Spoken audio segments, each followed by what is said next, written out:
Iisog kong silingan, ang ngalan si Esteban. May anak siyang bayot, maoy iyang gikagulan.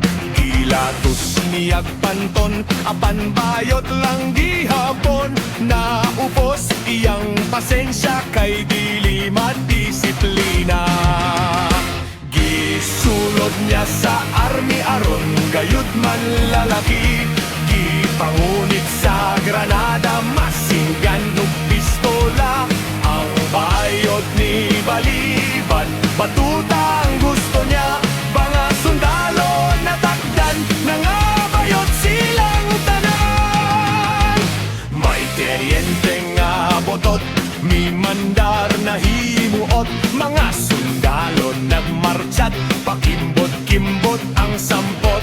Tiniente nga nagsunod, milabyog sab ang lubot. Kay siya sab na bayot, mahuyang na iyang tingot. Ang headquarter sa army, magaot bayot na'y mi puli.